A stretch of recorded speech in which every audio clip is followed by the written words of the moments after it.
नमस्ते। स्वागत है आप सभी का आपके इस प्यारे से प्लेटफॉर्म पर। कई बच्चे मेरे से अक्सर पूछा करते हैं कि बीपीएससी के बारे में सर, अगर हम शून्य से सारी जानकारी को जमा करें तो कैसे जमा करेंगे, कैसे पता करेंगे बीपीएससी का प्रारंभिक सिलेबस क्या है, मेंस का सिलेबस क्या है, और बीपीएससी में अगर आपको वास्तव में एक अच्छी नौकरी चाहिए, एक अच्छी सीट पर बैठना है आपको बीपीएससी में, तो उसकी शुरुआत कैसे करी जाए, उस सीट के लिए दौड़ कैसे लगाई जाए कि उस सीट तक हम व्यवस्थित हो पाएं और उस सीट के लिए हमारी जो लड़ाई है वो पूरी हो पाए। तो उसी के ऊपर ये पूरा वीडियो है। और वास्तव में अगर आपको जुनून है बीपीएससी के लिए, वास्तव में आपके भीतर एक आग है एक व्यवस्थित सीट पाने के लिए, तो आज इस वीडियो में आप समझेंगे कि कैसे बीपीएससी का प्रारंभिक सिलेबस काम करता है, कैसे मेन सिलेबस काम कर सकता है, और कैसे साक्षात्कार तक आप जाकर के एक सीट को सुनिश्चित कर पाएंगे। नमस्कार, मेरा नाम है दुर्गेश मिश्रा और आप सभी का स्वागत करता हूं आज के इस प्यारे से प्लेटफॉर्म के ऊपर।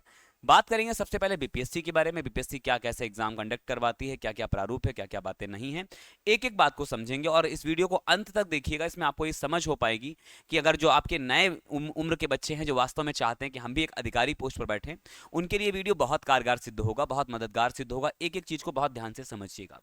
सबसे पहले इस पेपर के बारे में आपको समझना होगा कि इस पेपर में कैसे कैसे क्या होता है, परीक्षा कौन संस्था करवाती है, कौन नहीं करवाती है। तो आपको पता होना चाहिए कि संचालन संस्था का नाम है बिहार लोक सेवा आयोग, जिसे आप सब लोग बीपीएससी के नाम से जानते हैं। दूसरी बड़ी बात यहां है कि परीक्षा का नाम क्या है, तो आप कहते हो बिहार पीसीएस परीक्षा 2024, या मैं 24-25 इस तरीके से।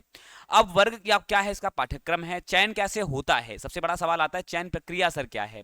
तो पहला स्थान आता है प्रारंभिक परीक्षा का, फिर आता है मुख्य परीक्षा का, और इसके बाद होता है साक्षात्कार। मैंने फिर कहा कि ये वीडियो जीरो से शुरू किया है मैंने, मान लो कोई नया बच्चा भी देखना चाहे तो उसे बहुत बेहतर तरीके से समझ पाए। अब बीपीएससी परीक्षा पाठ्यक्रम 2024 के आधार पर बात करें तो पूरा पेपर ज्यादातर सामान्य अध्ययन के विषय के इर्द गिर्द घेरता है। सामान्य अध्ययन अपने आप में एक बड़ा केंद्र बिंदु रखता है।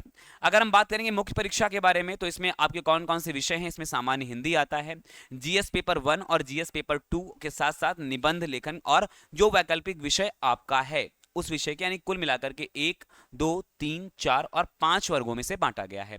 हम एक एक बात करेंगे कि जीएस 1 में क्या होता है, जीएस 2 में क्या होता है, निबंध कैसे लिखते हैं, सामान्य हिंदी में कितने नंबर चाहिए होते हैं, वो सारी बातें।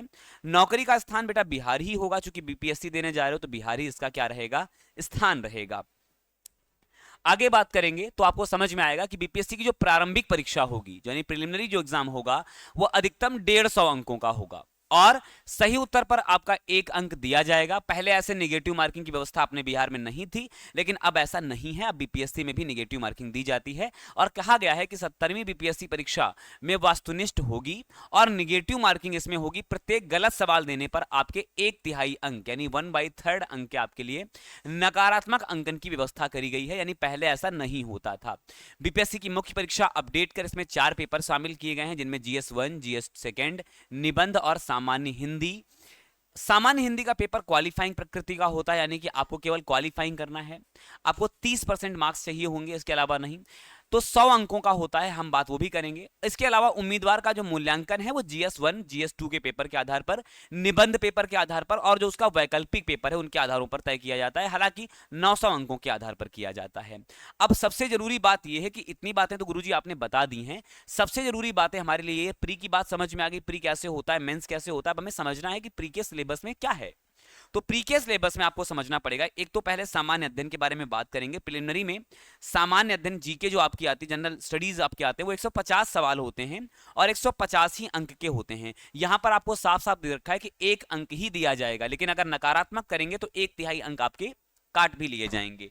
ऐसे ही एमसीक्यू रहेंगे, मल्टीपल चॉइस क्वेश्चंस रहेंगे, और जो समय सीमा होगी वो कितनी होगी, तो आप कहोगे 2 घंटे की इसकी समय सीमा है। कितनी है, 2 घंटे की समय सीमा है। तो ये तो सारी बात किसकी है, प्रिलिमिनरी की बात है। 150 ही अंक मिलेंगे, 150 ही सवाल मिलने वाले हैं। ये सारी बातें हमने डिस्क्राइब करके पढ़ ली। अब इसके आगे बात करेंगे। आगे आप देखेंगे इसकी मुख्य परीक्षा का पैटर्न क्या है। तो आपको मुख्य परीक्षा बिहार पीसीएस परीक्षा के पहले चरण, यानी प्रारंभिक चरण को पास करने वाले उम्मीदवार कहां जाते हैं, मेंस में जाते हैं, के लिए पात्र होते हैं। मुख्य परीक्षा के लिए चुने उम्मीदवारों की संख्या कुल रिक्तियों के 10 गुना होती है। मान लेते हैं 100 वैकेंसी है, तो 1000 व्यक्तियों को क्या किया जाएगा, आप ये कह सकते हो 10 गुना, मल्टीपल 10 टाइम्स आमंत्रित किए जाते हैं मेंस के लिए।